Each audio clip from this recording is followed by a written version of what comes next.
आपकी संस्कृति को बचाने का श्रेय समाज के आखिरी आदमी को जाता है,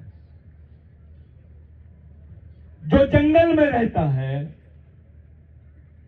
जो समाज से थोड़ा दूर है, जिसके पास खाने के साधन नहीं है,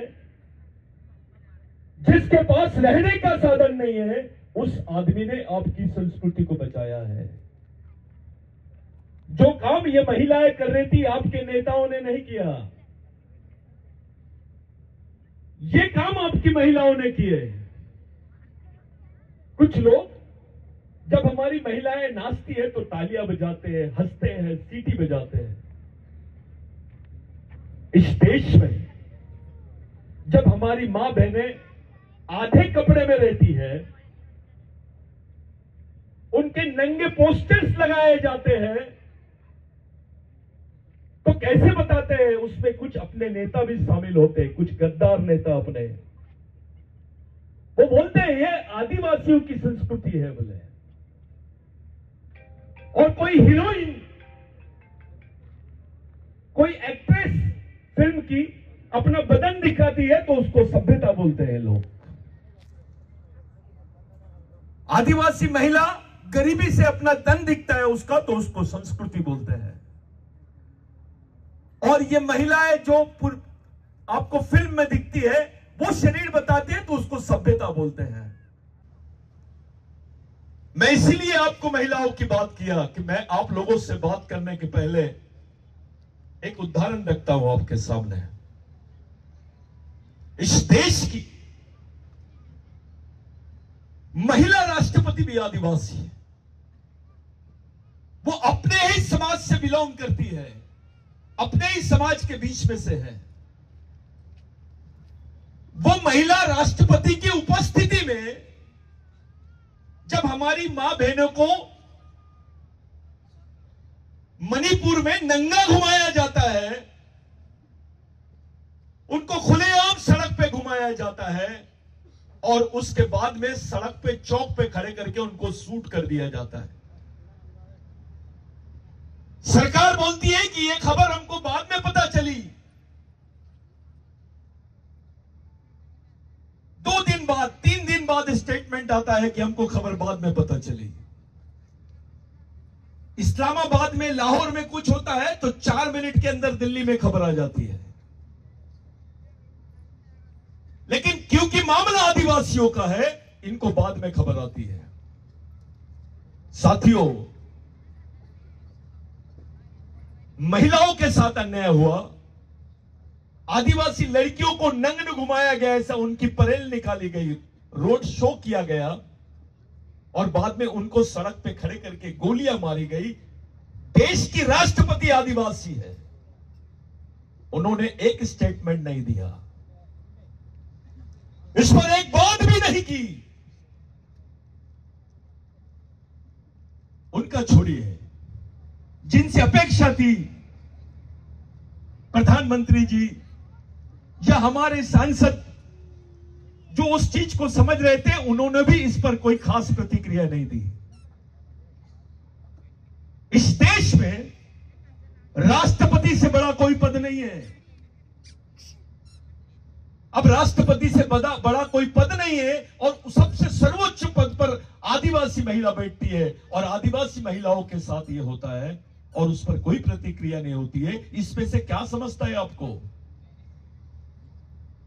इसमें से क्या मिलता है, क्या संदेश मिल रहा है हमको कि आदिवासी समाज अब लावारिस हो गया है, इसका कोई माई बाप नहीं है, इस समाज के कोई चालक पालक और मालक नहीं है। आपसे किसी ने पूछा कि आपका समाज किसके इशारे पे चलता है, कौन चलाते हैं आपको? आप कुछ नहीं बता सकते हैं। अरे बच्चा तो आपका है, लेकिन उसके दिमाग में जो विचारधारा है वो आपकी नहीं है, वो दूसरों की है। बच्चा आपका और विचारधारा दूसरे की, कैसा हो सकता है? अब जो आने वाली जनरेशन रहेगी, आपकी आने वाली जो पीढ़ी रहेगी, वो आदिवासियत वाली नहीं रहेगी, वो उनकी रहेगी जो तुम्हारे बच्चों के दिमाग में डाल रहे हैं। अरे आदिवासी संस्कृति के साथ इतना बड़ा मजाक होता है, हमारे लोग डर रहे हैं, अपनी संस्कृति का नाम, अपने पूर्वजों का नाम लेने से घबराते हैं अपने लोग। वो अपने ही समाज को धोखा दे रहे हैं।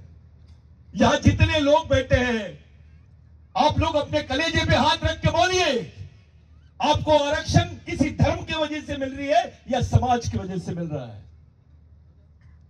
आपको आरक्षण आपके महापुरुषों की वजह से मिला है या किसी और नेताओं की वजह से मिला है? आपका जो जीवन है, आपके जीवन में सबसे बड़ी चीज है समाज। आप थोड़ी देर के लिए बोल दीजिए आप आदिवासी नहीं है, तो आपकी क्या औकात है, थोड़ा पूछो। थोड़ी देर के लिए मान लीजिए आप आदिवासी नहीं है, उसके बाद बताइए आप क्या है? आप कुछ भी नहीं हो। बिगर पहचान के आपकी इस देश में कोई कीमत नहीं है। वैसे भी आपको वनवासी बोलते हैं। पहले आदिवासी, पहले मूल निवासी, फिर आदिवासी, अभी वनवासी, 5 साल बाद स्वर्गवासी। ये प्लानिंग है आपके साथ में। आपके वजूद को, आपके अस्तित्व को ही खत्म करने का षड्यंत्र चालू है और आप चुपचाप है। अरे आप अपने बच्चों को कैसे पढ़ाओगे? अपने बच्चों को कैसे बताओगे आप? एक मुस्लिम भाई अपने बच्चों को, 4 साल का बच्चा रहता है तो मदरसे में उसको ट्रेनिंग देता है, उसके हाथ में वो कुरान शरीफ देता है और बोलता है बेटा ये तेरे जीने मरने का रास्ता है, इसको लेके चल। उनकी आईटीआई चलते हैं, उनके कॉलेजेस चलते हैं। उस समाज के लिए जीने मरने वाले लोग हैं, उस समाज के लिए काम करने वाले लोग हैं। कचरा भी बेचता है अगर मुस्लिम आदमी, तो वो तुमसे बड़ा स्टेटस रखता है। उसके पीछे समाज है। एक बौद्ध आदमी, बौद्ध भाई जिनको पानी नहीं पीने दिया जाता था इस देश में, वो आज बोलता है अपने बच्चे को बेटा ये बाबा साहब का ग्रंथ है, ये डॉक्टर अंबेडकर का ग्रंथ है, इसको पकड़ के चल, ये बुद्ध और उसका धम्म है, साथ में चल। स्कूल जा, कॉलेजेस जा, उनके बौद्ध विहार चलते, उनके भिक्खु बन जाते लड़की लड़के, और ये आने वाली पीढ़ी को बचाने के लिए उनका भी एक व्यवस्था है। ब्राह्मण भाई अपने बच्चे को बचपन ही से सिखाता है कि ये वेद है, ये पुराण है, इसको पढ़ और इसको लेके चल।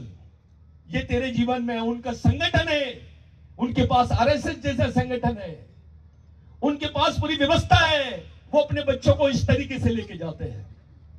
क्रिश्चियन भाई अपने बच्चे को 4 साल की उम्र से बाइबल दिखाते हैं, उसको समझाते हैं, चर्चेस चलते हैं, उनके स्कूल चलते हैं, कॉलेजेस चलते हैं।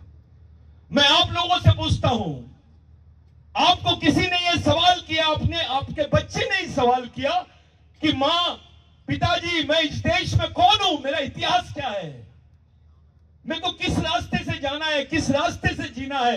कौन सी किताब दोगे उसके हाथ में? बताइए, ये पूरी पब्लिक में से बताइए, कौन बताएगा? कौन सी किताब दोगे? क्या है आपके पास? आपके समाज के बच्चों को देने के लिए आपके पास क्या है?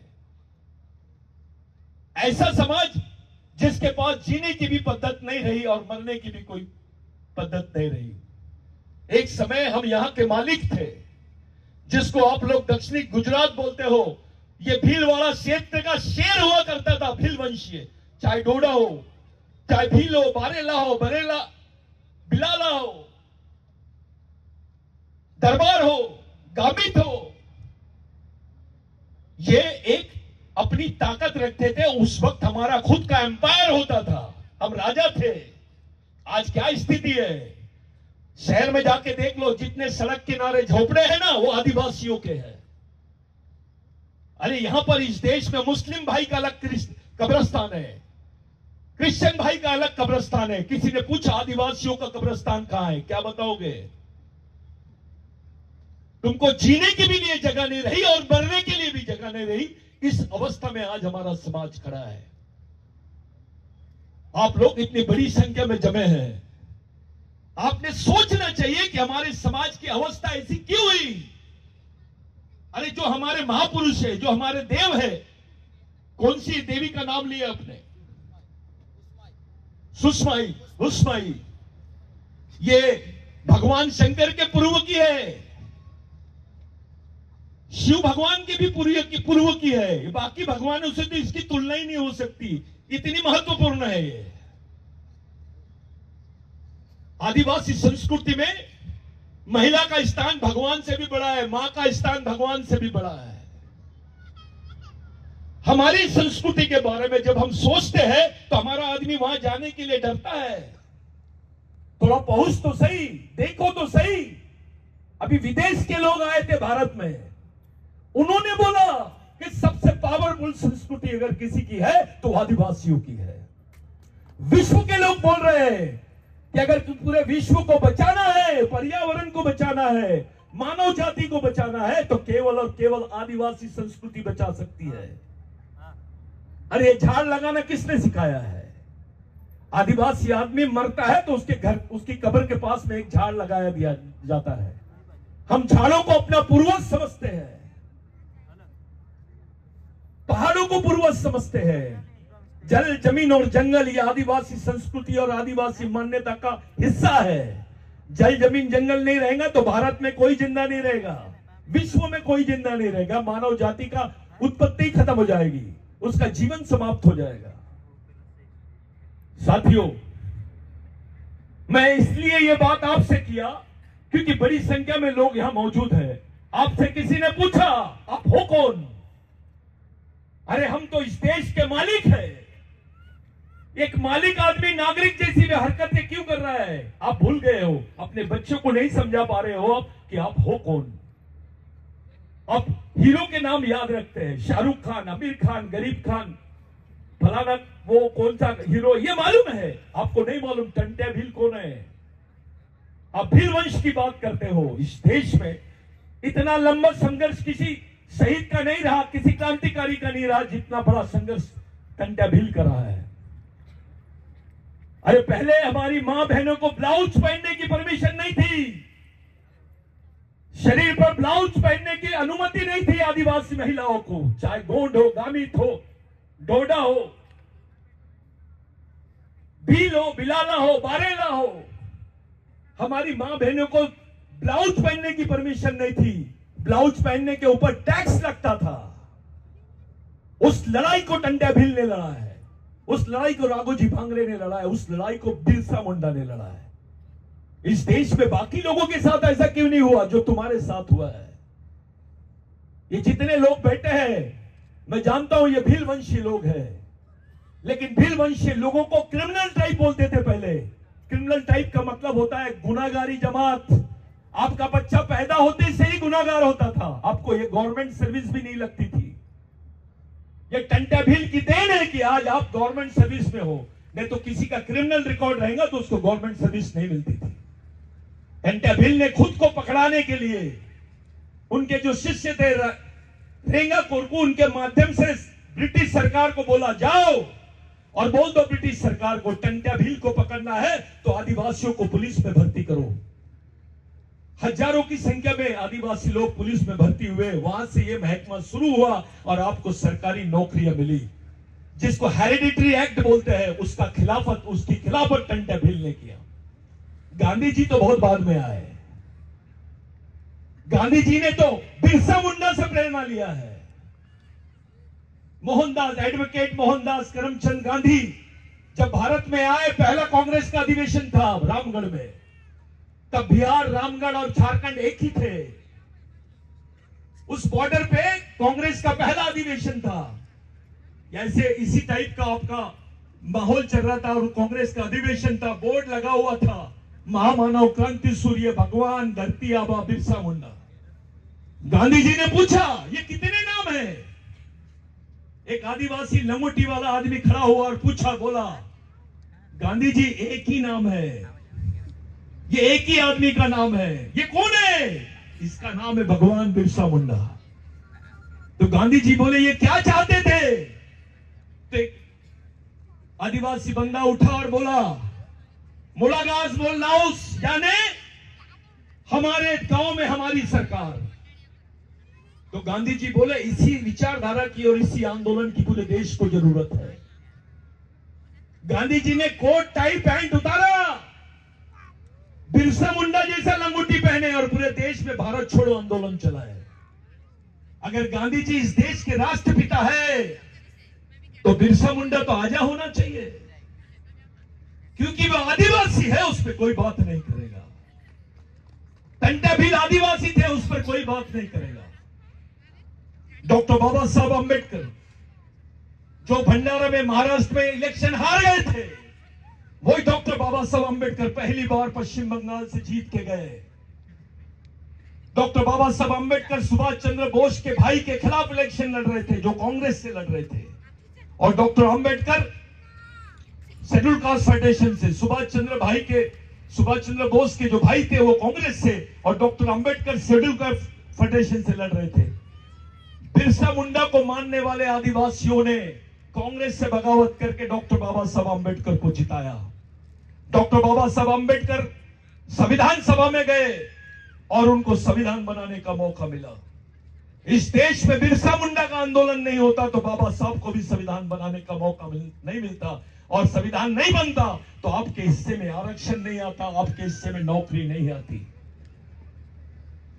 इससे बड़ी बात, जो सेंट्रल प्रोविंस एक्ट था, जो कानून बनाया गया था जहां पर आदिवासियों को जमीनों के अधिकार मिले, जो 1898 का कानून था कि आदिवासी की जमीन गैर आदिवासी नहीं खरीद सकता, और गैर आदिवासी तो क्या सरकार भी नहीं ले सकती है।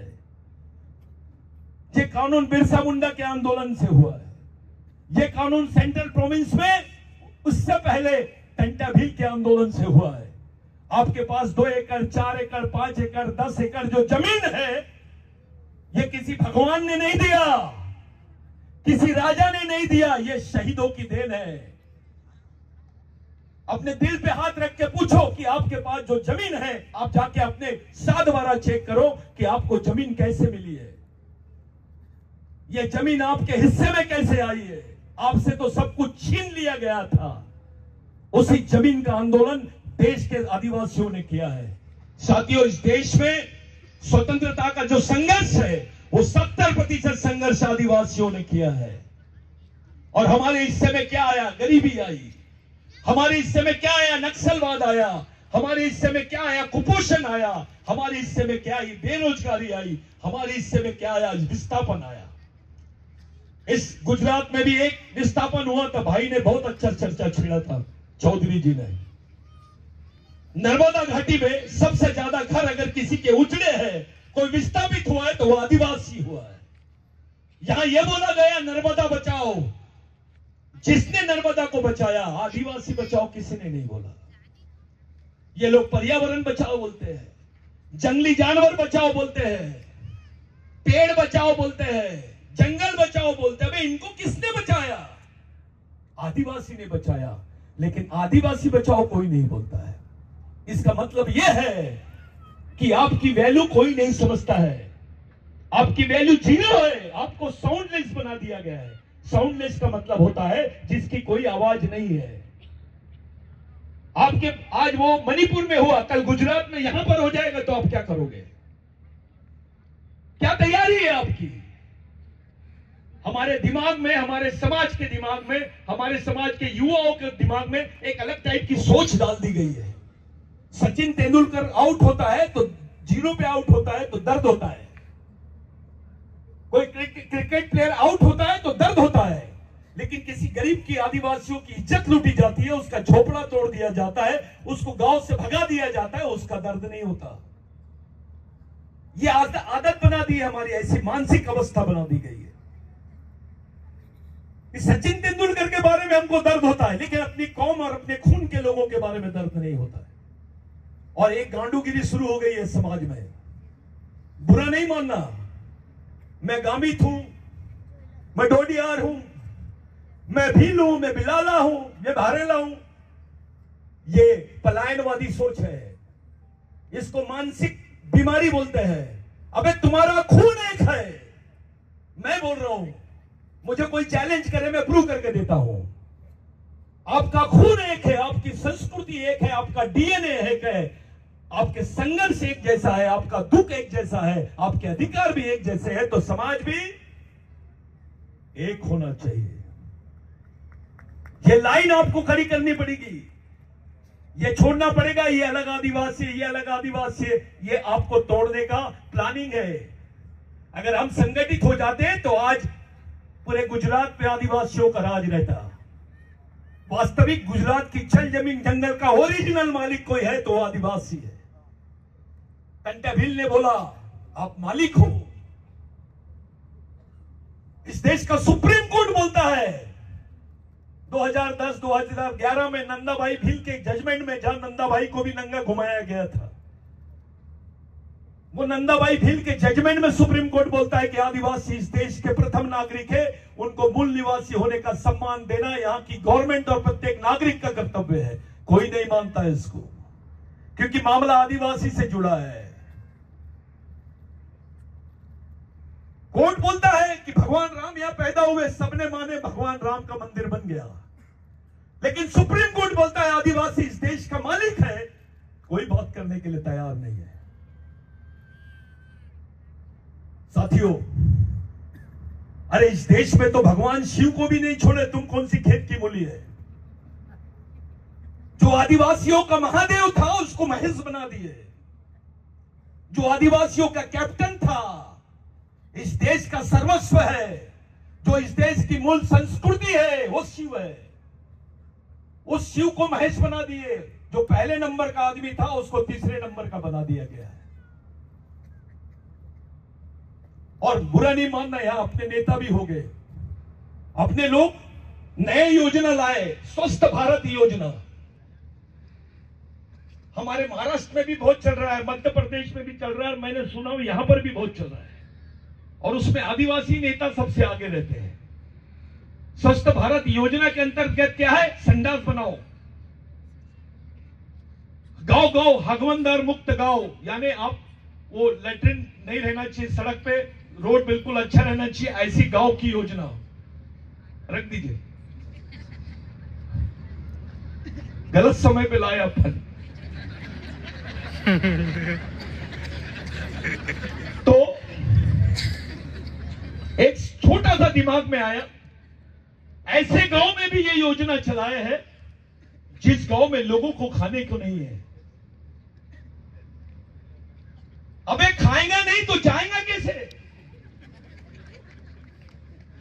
यानी आपको खाने की फिक्र नहीं है, लेकिन आपके दूसरी चीज का प्रबंध कर रहे हो, क्योंकि उसमें ठेकेदारों का भला है, नेताओं का भला है। ऐसी योजना आदिवासियों के बीच में डाली जा रही है। साथियों, जिस दिन आपके पूर्वज, आपकी संस्कृति समाप्त हो जाएगी, इस देश में आपको कोई नहीं पूछेगा। आपके बदन पे कपड़े हैं इसलिए क्योंकि तुम आदिवासी हो। इस देश में ब्राह्मण होना बड़ी बात नहीं है, इस देश में मुस्लिम होना बड़ी बात नहीं है, क्रिश्चियन होना बड़ी बात नहीं है, हिंदू होना बड़ी बात नहीं है, बड़ी बात है आदिवासी होना। जब अपने आप को आप आदिवासी बोलते हो, उसी क्षण आप इस देश के मालिक बन जाते हो, इस देश का मूल मालिक बन जाते हो, आप पहले नागरिक बन जाते हो। आपकी पहचान को क्यों खत्म कर रहे हो आप? अरे आदिवासी तो सभी धर्मों से प्यार करता है। आदिवासी आदमी किसी के साथ भेदभाव नहीं करता है, कोई भी धर्म का आदमी रहे, कोई भी मंदिर रहे, मस्जिद रहे, सबको सलाम ठोकते हुए जाता है। वो मेहनती आदमी है।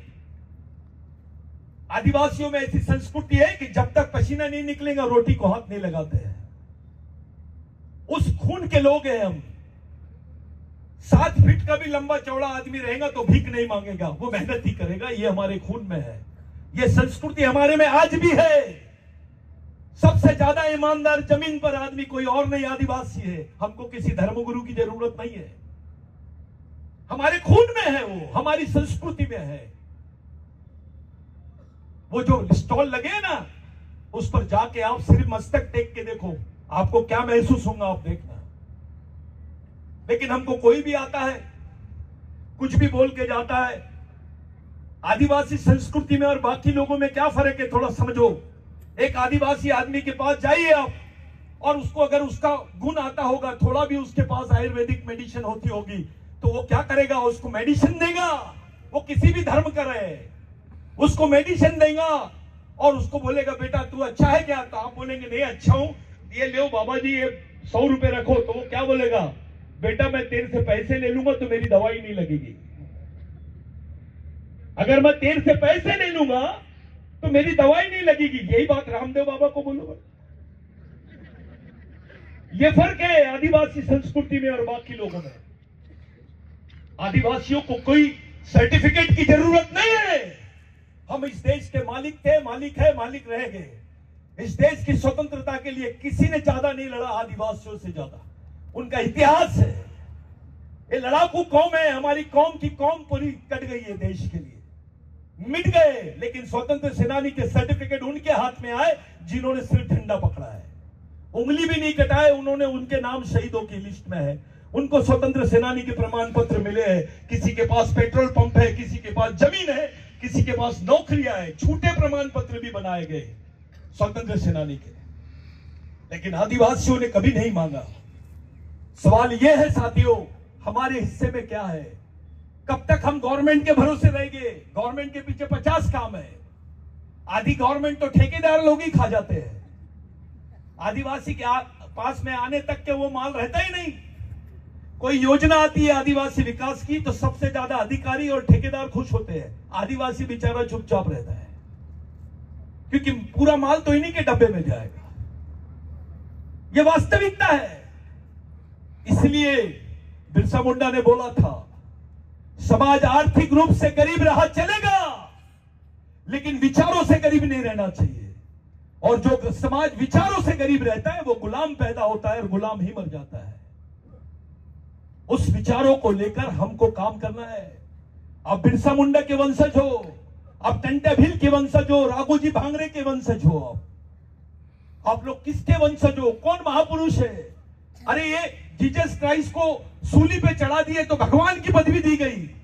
आपके लोगों ने तो गर्दन आपके लिए खड़ी कर दी है। हंसते हंसते समाज को देखकर गर्दन रख दी है। फांसी के तख्ते पे पलट गए, मर गए, शहीद हो गए। आपके बच्चों को बोलो आपके बदले की फांसी लेता क्या? आपके बदले के हिस्से, अरे वो तो आज जमीन के टुकड़े के लिए भाई भाई को मारता है। लेकिन इन्होंने तो पूरे समाज के लिए अपनी जान कुर्बान कर दी है। अगर वो मरते नहीं तो आप जिंदा नहीं होते इस देश में। उसको याद नहीं करते हम अपने शहीदों से बेईमान हो गए हैं, हमारे पूर्वजों से बेईमान हुए। उसकी सजा है ये। जो समाज अपना इतिहास भूल जाता है वो समाज को दुनिया भूल जाती है। उसका कोई इतिहास नहीं होता है। आज के तारीख में जो अवस्था आदिवासियों की है, देश में किसी समाज की नहीं है। इस देश के आखिरी आदिवासी आदमी की इनकम है 1.25 रुपए। 1.25 रुपए आखिरी गरीब आदिवासी आदमी मिला कालाहांडी में, उड़ीसा के, जिसकी इनकम 1.25 रुपए है। अब 1.25 रुपए में रोटी क्या, एक कैडबरी चॉकलेट नहीं आती है, तो अपने बच्चों को पालेगा कैसे? आधे से ज्यादा आदिवासी गांव के लोग दूसरे राज्य में जाके गड्ढे खोदने का काम करते हैं। और अब गड्ढे खोदने की मशीन निकल गई है, वो भी काम आपको नहीं मिलेगा। आप करोगे क्या? अब आरक्षण खत्म हो गया है, पूरा प्राइवेटाइजेशन हो गया है, आउटसोर्सिंग हो रही है। आपके पास क्या बचा? आप अपने बच्चों की क्या गारंटी दोगे कि उसके जीवन में उसके लिए क्या है, क्या बचा है, उसको क्या बनाओगे आप? ये सब प्रश्नों से आप लोगों की जिंदगी जुड़ी हुई है। इस देश में सबसे ज्यादा लोकतांत्रिक कौम यानी आदिवासी, इस देश में सबसे ज्यादा मेहनती कौम यानी आदिवासी, इस देश में सबसे ज्यादा गरीब कौन तो आदिवासी, इस देश के जेलों में सबसे ज्यादा कौन तो आदिवासी, सबसे ज्यादा पीड़ित कौन तो आदिवासी, सबसे ज्यादा विस्थापित कौन तो आदिवासी, सबसे ज्यादा बलात्कार किसके साथ होते हैं तो आदिवासियों के साथ होते। ये क्या है? इस देश में 13 साल की लड़की जब उसके हाथ में किताब होना चाहिए, उसके हाथ में बंदूक दिखाई दे रही है। कोई नेता जाके पूछता नहीं, बेटा तेरे हाथ में किताब है, होना था, बंदूक कैसे आई? हमारे नेताओं को पार्टी की सेवा से फुर्सत नहीं है। वो पार्टी की सेवा करते हैं, पार्टी की पूछते हैं, पार्टी का अनुपालन करते हैं, उसका अनुसरण करते हैं, लेकिन समाज के बारे में नहीं सोचते हैं। अबे आदिवासी नहीं होता तो तू विधायक भी नहीं बन सकता था, सांसद भी नहीं बन सकता था, अधिकारी भी नहीं बन सकता था, डॉक्टर भी नहीं बन सकता था, इंजीनियर भी नहीं बनता, और वो छोड़ो चपरासी भी नहीं बन सकता था। जो कुछ है अपने पास वो समाज की वजह से है, और उसी समाज से हम लोग बेईमान होते जा रहे हैं। हमको उस समाज से, जिस समाज ने हमको पहचान दिया, जिस समाज ने हमको अधिकार दिया, जिस समाज ने अपने जीवन को बचा के रखा है, उस समाज के साथ हम कितने ईमानदार हैं।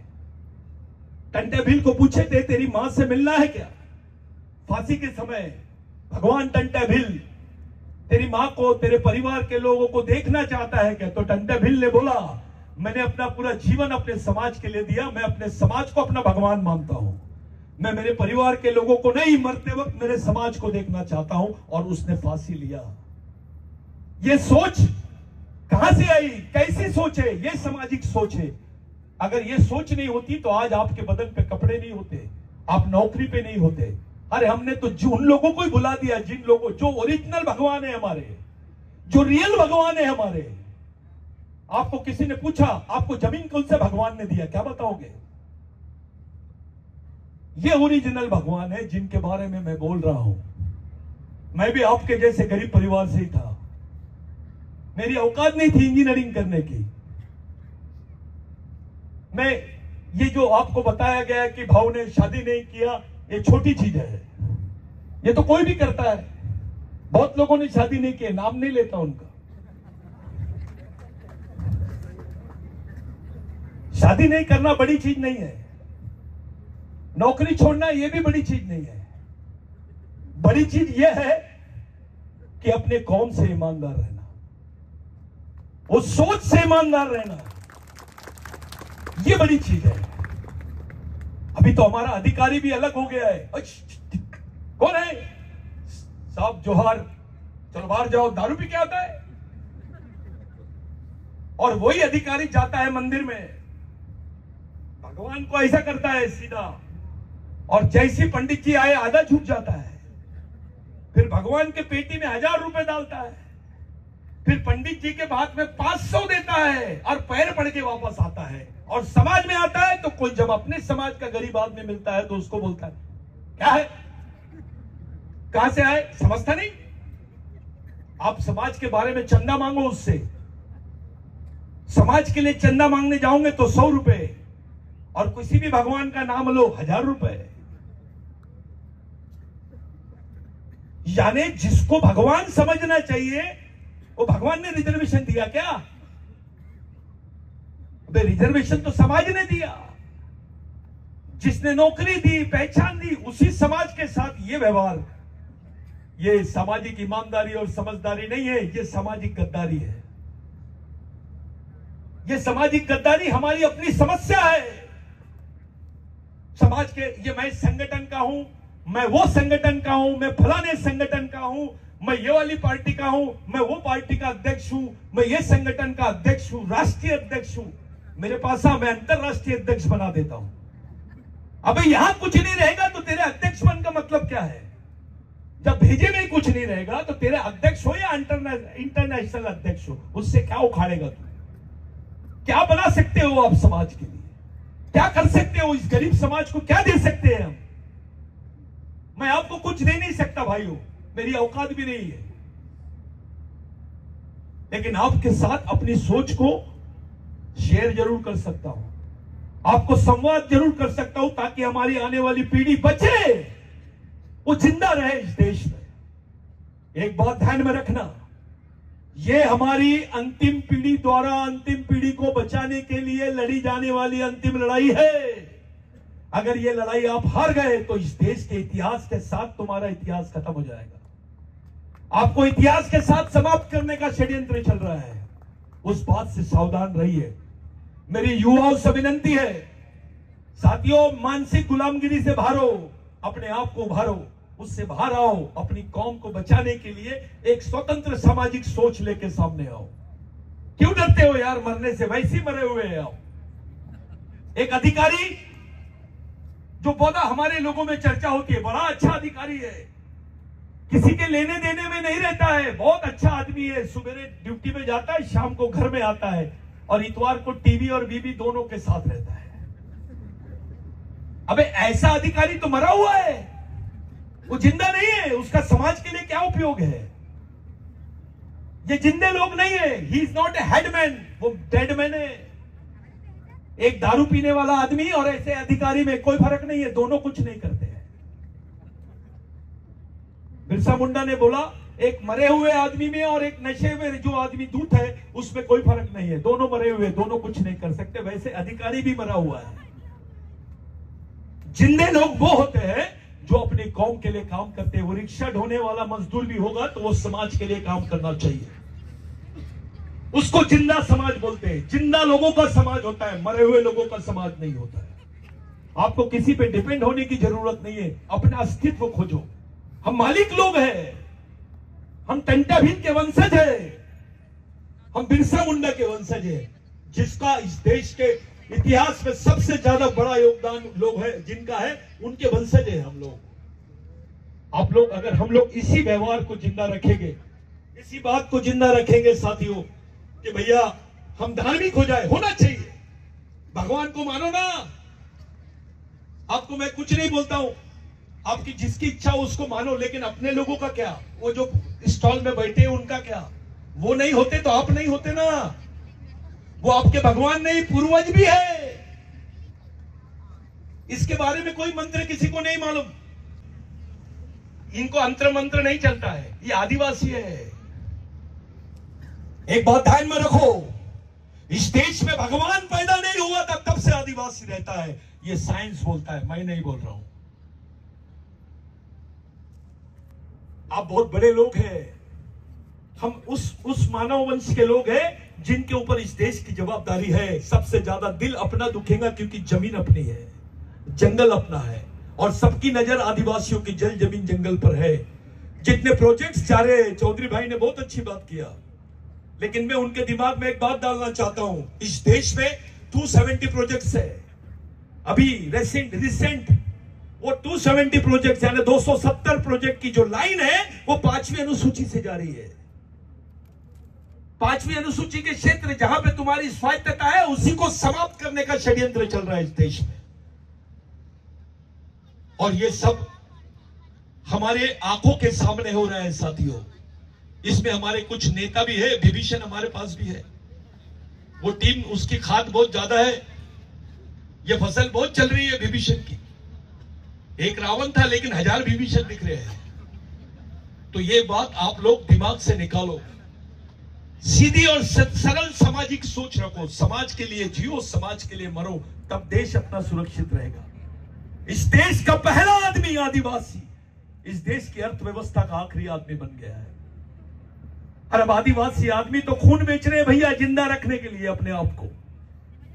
800 रुपए में खून बेचता है आदिवासी आदमी। सच्चाई है, क्योंकि उनके पास खाने को नहीं है, काम नहीं है, बेचारे खून बेच रहे हैं। डॉक्टर बोलता है खाना खाएगा तो खून बनेगा। सरकार बोलती है आदिवासी को खाना होना तो खून देना पड़ेगा।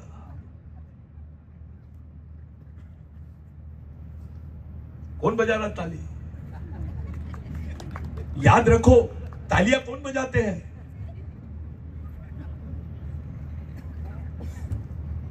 महिलाओं ने बजाई तो समझ में आता है, तालियां नहीं बजाने का। ये अवस्था अपनी है। कोई बच्चे बेच रहे हैं, अपने बच्चों को भी बेच रहे हैं आदिवासी लोग। कोई अपनी किडनी बेच रहा है।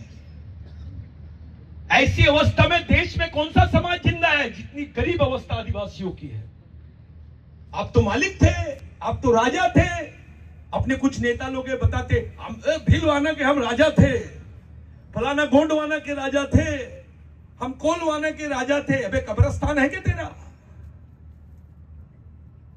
तू राजा था तो तेरा कब्रिस्तान भी तो होना चाहिए। यहां तो जीने को भी जगह नहीं रही और मरने को भी जगह नहीं रही। मुझे यकीन है जिस ग्राउंड पे हम लोग कार्यक्रम कर रहे हैं, ये आदिवासी समाज का ग्राउंड नहीं है। भले 5वीं अनुसूची में होगा, लेकिन ये आदिवासी समाज के नाम की भूमि है क्या? थोड़ा जम के बोलो। नहीं है। आप लोग एक ऐसे अवस्था से चल रहे हैं हम लोग कि हमारी आने वाली पीढ़ी को बचाने के लिए काम करना है। भाइयों, समाज सबसे बड़ी चीज है। जिस समाज में आप पैदा हुए उसी समाज में आपको मरना है। ये जातिवाद, व्यक्तिवाद, पार्टीवाद, क्षेत्रवाद से बाहर निकलो और समाज और समाजवाद के बारे में सोचो। अगर अपने बच्चों को, अपने आने वाली पीढ़ी को बचाना चाहते हो तो। बिरसा मुंडा का एक कथन याद दिला रहा हूं। हमारी महिलाएं शिवरात्रि का उपवास बहुत करती है। शिवरात्रि का उपवास करती है। बिरसा मुंडा ने बोला अगर उपवास करना है तो अपने बाल बच्चों के लिए कलेक्टर ऑफिस के सामने करो तो कुछ मिलेगा। ऐसा उपवास करके क्या मिलेगा? भूखे समाज को भूखा रह के क्या मतलब है? आपका समाज भूखा है, आप क्यों भूखे रह रहे हो? अपने पेट के हिस्से की कुछ रोटी अपने गरीब भाई को दे देना। आपको एक किताब, एक कपड़ा कम हो जाए, एक रोटी कम हो जाए, बच्चों को एक किताब नहीं कम होना चाहिए, उस पर ध्यान रखो। और गांव गांव में, हर क्षेत्र में अपने लोगों को यूनाइट करने की, यानी संगठित करने की कोशिश करो। उनको एक जगह लाओ और बताओ कि समाज जिंदा है, समाज ही हमारे लिए सर्वश्रेष्ठ है। साथियों, हमारा प्रारंभ भी सामाजिक होना चाहिए और अंत भी सामाजिक होना चाहिए। एक बात ध्यान में रखना, बिरसा मुंडा ने बोला, बिरसा मुंडा ने वैष्णवी धर्म लिया, उसको भी छोड़ा, क्रिश्चियन धर्म लिया, उसको भी छोड़ा, और एक ही बात बोला, गुलामों का कोई धर्म नहीं होता, गुलामों का एक ही धर्म होता है, संघर्ष, संघर्ष और संघर्ष। अरे हम लोग तो गुलाम हैं, हमारी हालत गुलामों से भी बदतर हो गई है इस देश में। मध्य प्रदेश में जाइए, उसको मजदूरों की मंडी बोलते हैं। साउथ गुजरात यानी दक्षिण गुजरात में जाइए, यहां भी मजदूरों की मंडी बोली जाती है। महाराष्ट्र में जाओ, वहां पे भी मजदूरों की मंडी बोली जाती है। यानी हमारे क्षेत्रों को मजदूरी की मंडी, यानी उनका बाजार, मजदूरों का बाजार। इस देश का मालिक पहले थे हम, मजदूर बन गए, अब मजबूर हो गए। इसके आगे क्या स्टेज रहेंगी आपकी, आप लोग सोचो। मेरी जितने युवा साथी है उन लोगों से विनती है, हाथ जोड़ के अपने आप को प्रशिक्षित करो, सोच रखो अपने समाज के बारे में, अपने संगठन को इतना मजबूत करो कि दूसरा सोचे।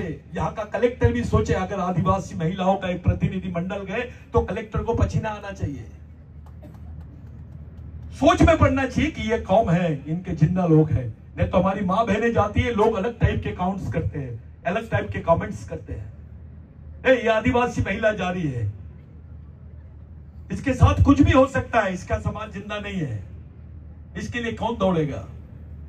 ऐसी भावनाएं लोगों के बीच में है। आज के दिन इतना सुंदर कार्यक्रम इन लोगों ने किया है। मैं आप लोगों को भैया नेताओं से बड़ा आदमी मानता हूं, बुरा मान रहे क्या? मंत्रियों से बड़ा आदमी मानता हूं, अब बुरा लगा? जो काम मंत्रियों ने करना चाहिए, जो काम नेताओं ने करना चाहिए, वो समाज का आम आदमी कर रहा है। ये सबसे बड़ी बात है। मैं जानता हूं मैंने आपका बहुत समय ले लिया, लेकिन मैं इतने दूर से आया हूं, मेरे को इतना देर लगा आने के लिए, तो थोड़ा बोलने के लिए भी देर लगेगा। इतना तो मेरा बनता ही है कि मैं आपको थोड़ा परेशान करके जाऊं। मेरे साथियों, हमारे बीच में सभी डॉक्टर साहब लोग बैठे, दो डॉक्टर बैठे, एक डॉक्टर अभी आया है, ऐसे कई डॉक्टर हैं, कई इंजीनियर बैठे हैं, कई युवा लड़के हैं जो लोग समाज की बागडोर संभाल सकते हैं। मैं आप लोगों से हाथ जोड़ के विनती करता हूं, विचारों का आंदोलन चलाओ, मिशनरी काम करो, अपने समाज का सामाजिक मिशन खड़ा करो। किसी के सामने सलाम ठोकने के बजाय अपने भाई के हाथ में हाथ लो, अपनी दुकान खड़ी करो। नहीं तो कहावत है, किराए का घर खाली कर। अरे अपना संगठन बनाओगे तो आपको कुछ मजबूती मिलेगी, लेकिन राजनीतिक नहीं तो समाज में अभी एक नई बीमारी लगी है, हर एक घर के बाद में एक सफेद कपड़े वाला पैदा हो रहा है। एक नेता बनाओगे तो 5 साल काम देगा, लेकिन एक कार्यकर्ता बनाओगे तो समाज के लिए जिंदगी भर काम करेगा। यह परमानेंट सोच आपको खड़ी करनी पड़ेगी। परमानेंट काम करो, टेम्पररी काम मत करो। अपनी मां बहनों को, अपने नए नए लड़कों को, अपनी बच्चियों को खड़ा करो, उनको बताओ, समझाओ, पढ़ाओ। अरे ये आबा बाबा ये लोग बोल सकते हैं, अपने लोग तो उससे ज्यादा बोल सकते हैं। आदिवासियों के तो खून में समझाइश है, जिसको आदिवासियत बोलते हैं। सच्चाई बोलने में आदिवासियों के आगे कोई नहीं है। आज के दिन इतने अच्छे कार्यक्रम में मैंने जो भी बोला उससे आप लोग डिस्टर्ब हुए होंगे, माफ करना। मेरा उद्देश्य किसी की भावनाओं को ठेस पहुंचाने का नहीं है, लेकिन एक बात ध्यान में रखो, आदिवासी आदमी भगवान से ज्यादा अपने मां बाप को मानता है। भगवान से ज्यादा अपने समाज को मानता है, भगवान से ज्यादा अपनी संस्कृति को मानता है, भगवान से ज्यादा अपने अधिकारों को मानता है, भगवान से ज्यादा अपने संघर्ष को मानता है। भगवान बहुत छोटी चीज है आदिवासियों के लिए, क्योंकि मैंने पहले भी बोला, अभी भी बोल रहा हूं और एक बार रिपीट करके जा रहा हूं, जब भगवान पैदा नहीं हुए थे इस देश में तब से आदिवासी रहता है।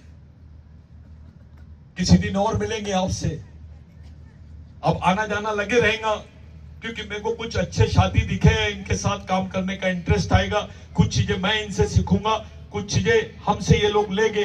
ऐसा अपने विचारों का जो घेवान देवान होता है, मराठी में बोलते हैं, लेन देन जो होती है, ये होनी चाहिए। गुजरात के आदिवासी को कुछ हुआ तो मध्य प्रदेश, छत्तीसगढ़, झारखंड और महाराष्ट्र का आदिवासी खड़ा होना चाहिए। महाराष्ट्र के आदिवासी को कुछ हुआ तो झारखंड, उड़ीसा, गुजरात का आदिवासी खड़ा होना चाहिए। ये जब तक की प्रक्रिया बनेगी नहीं, हम लोग बच नहीं सकते। हमारा कोई वाली नहीं है। और सबसे पहले ये बंद करो, ये फलाना समाज का है, गाभित समाज का है, ये वारली समाज का है, ये फलाना भिल समाज का है, ये फालतू की मैंने पहले बहुत बेकार शब्द वापरा, गांडूगिरी बंद करो। मैंने बताया आपकी संस्कृति एक है, मेरे साथ सब लोग बोलेंगे, हमारी संस्कृति, हमारा संघर्ष, हमारा डीएनए, हमारी लड़ाई, तो हमारा समाज भी, तो फिर अलग अलग कहां से आ गया है? मैं एक शब्द और बताऊंगा आपको, मैं बोलते जाऊंगा, आपको बोलना है, मैं नहीं बताऊंगा आपको क्या बोलना है। नेता बड़ा कि समाज, पार्टी बड़ी कि समाज, धर्म बड़ा कि समाज? क्लियर हो गया? यानी समाज के लिए काम करना है आपको। पार्टी के लिए मरोगे कि समाज के लिए?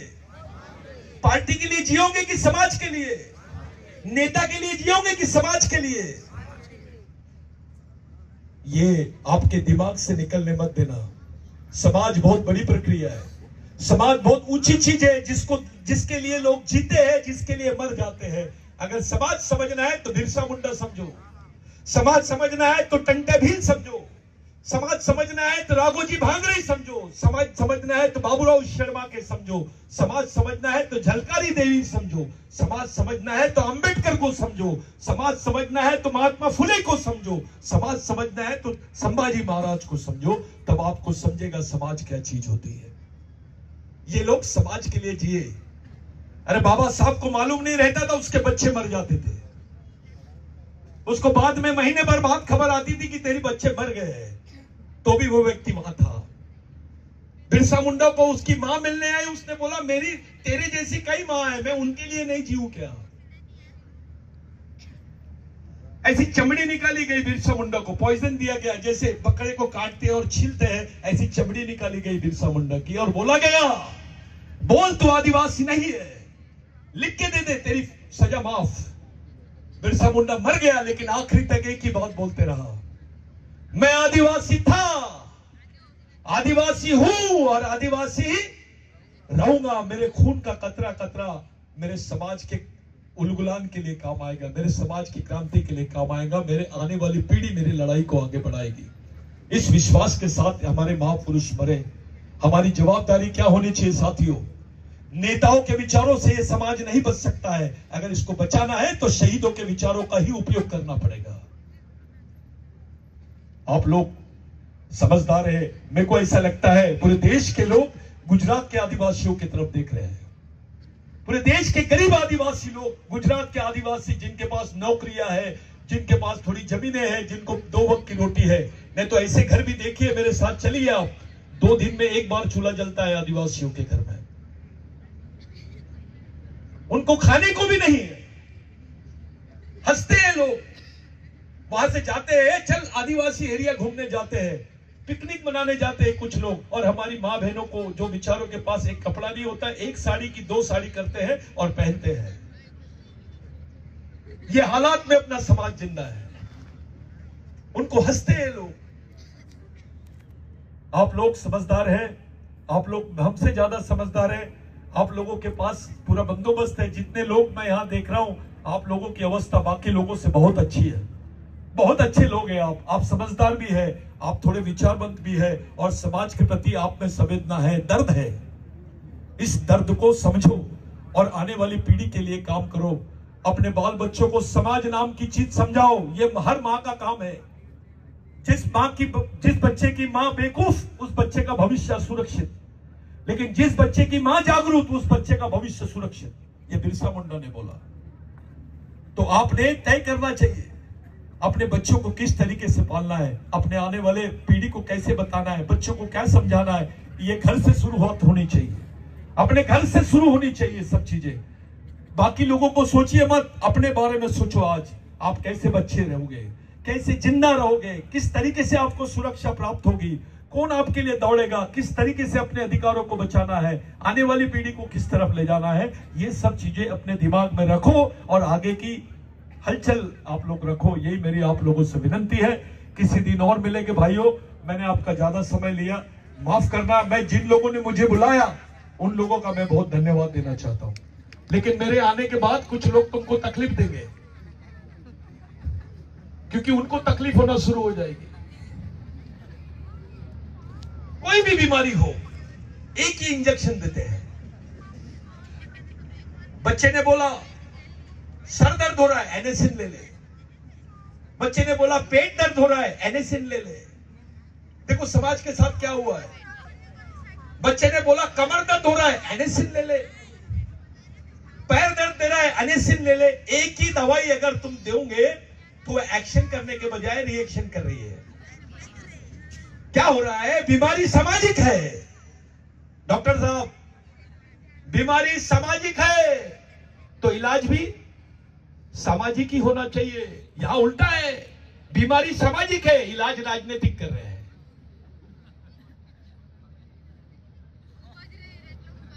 बुखार आया है और टीबी का इंजेक्शन दे रहे हैं, अच्छा कैसे होगा वो? बुखार आया है और टीबी का इंजेक्शन देंगे, अच्छा होगा क्या? तो उसी तरीके से अगर हमारी समस्या सामाजिक है, बीमारी सामाजिक है, तो उसका इलाज भी सामाजिक होना चाहिए। और सामाजिक इलाज करने के लिए समाज का मिशन होना चाहिए, समाज की विचारधारा होना चाहिए, समाज का संघर्ष होना चाहिए और उसी का संगठन होना चाहिए। आपको नेताओं पे भरोसा नहीं करना है, समाज पे भरोसा करना है। आपको एक सामाजिक संघर्ष की तरफ बढ़ना है। इसी बात के साथ मैं आपसे विदा लेता हूं। जय आदिवासी।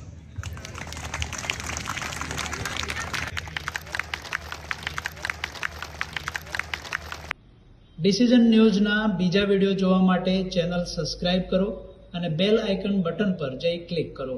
સ્વતંત્ર અને આઝાદ પત્રકારત્વની મદદ કરવા નીચે આપેલા થેન્ક્સ બટન પર જઈ ક્લિક કરો. મદદની કિંમત નિશ્ચિત કરો અને ડિસિઝન ન્યૂઝની આ સફરમાં અમારા સાથી બનો.